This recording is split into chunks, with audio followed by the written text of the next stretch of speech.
When I started out photography seriously, and I was about to go to school and try to do the research on who's the biggest successful photographer here in Singapore, and your name always came up. Chua Soo. I thought, okay, I'm gonna try to figure this Chua Soo guy out.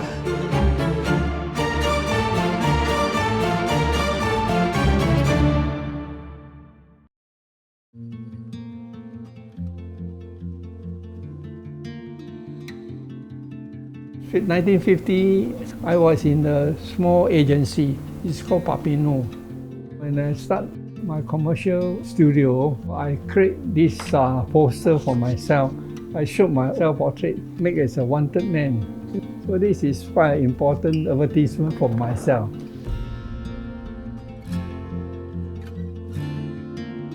I did a lot of job from Illuminate, especially for the tourist board campaign. Singapore Airlines didn't want to do a calendar, so I accept the challenge. So I'll do the first calendar. I mean, all the people like it, so they continue to do 4 years. 85, 86, 87, 88, 4 years. So I have to shot 48 pictures for the calendar.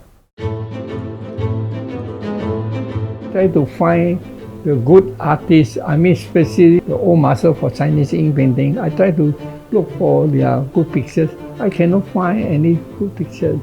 So for that, I think I better do something on that. Happened, the Liu Haisu was in Singapore.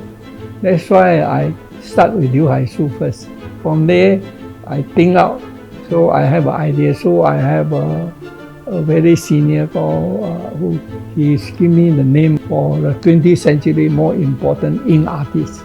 So there are 15 of them. The one Tang Yin was very interesting. You know that all the old master, only the Tang Yin know about life, 会生活，所以他很会喝酒、喝茶，觉得他很好玩，所以我就 create 一个 shot， 因为那是秋天，我特别飞过去。秋天我知道他会喝酒，所以我秋天过去的时候，去买很多大螃蟹。我说拎去我都有黄酒，所以 we set up the table there, and then I set up my camera, then we shut up, we check the lighting, everything okay. I just pretend I drink also, I drink with them, and then drink until he drunk. After he drunk, he pushed to me, and then that's why I click the shot.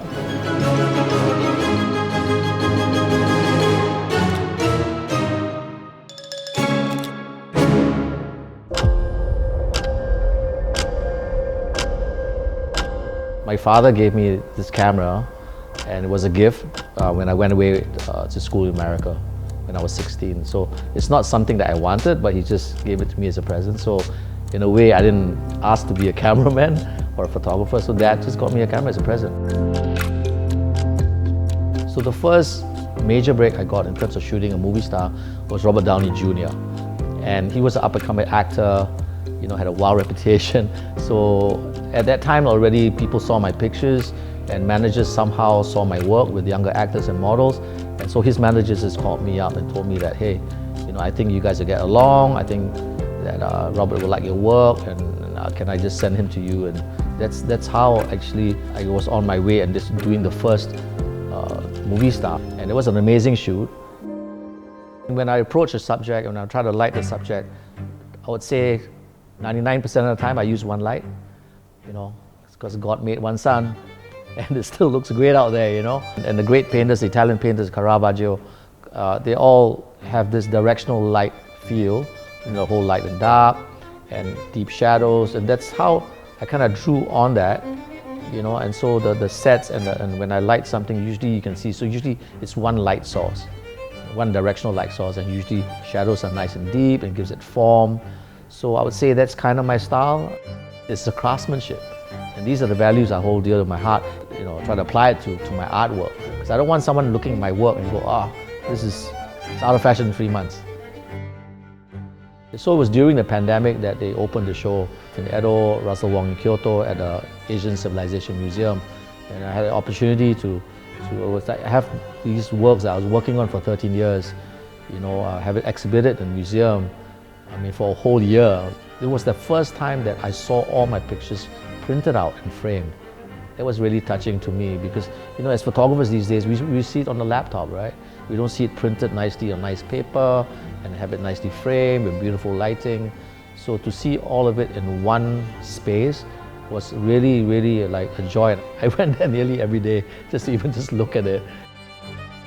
The future of photography, I think, obviously is more computers, more technology, and but I think one thing that will still be the same is pretty much still crafting the image. And I think the younger photographers, they do stuff with computers and phones and all that. But I think, like I say, but still some things will never change, like composition, like lighting, and the whole feel of the image with the soul that you got to still create, because computer doesn't create for you.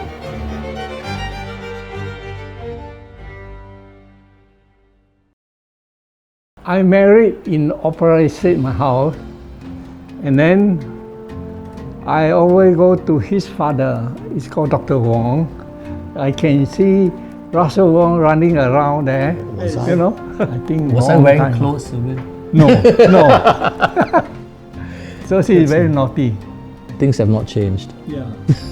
When I started out photography seriously, and I was about to go to school and try to do the research on who the photographers were in Singapore.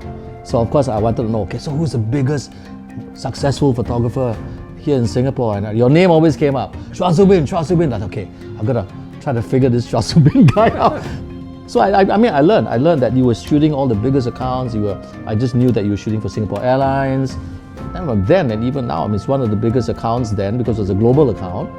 And so for me, it was like, wow, this is amazing. Your name always came up when it came to advertising photography and like one of the best ones, and a bit mystical because I never met you for a really long time, right? Because I was away too, and it's that this Chua Soo guy, you never see him. He's probably locked up in the studio or traveling around the world, which you did for 4 or 5 years shooting for SIA. People think photographers hang out, but we don't. We just know each other's work and admire each other's work. I even researched your work. I know the awards you won and the pictures you shot. So I was stalking you, Soo Bin. The time, 1970, there are not many photographers in Singapore, except very few like Willie Tang, myself, Man and Wong, and a few other things. That's why we got all the job. I do commercial work. I also try to do it not so much hard sell thing. We try to make it soft a bit. And then I think I like to do my advertising picture also is thing like a piece of art also. In the end, you try to find what you really love to shoot that makes you happy. And so like for me, I shot in Japan, the Geisha project, 13 years. So that was one of the things that I wanted to do. And I don't know about you, but I just shoot for myself. It sounds very selfish, right? But I just shoot for myself that makes me happy. I've known this man, obviously 40 something years. We don't see each other so often, but once we see each other, it's always this amazing connection. Yeah. Sifu. Sifu, long call Sifu, yeah, same. Sifu.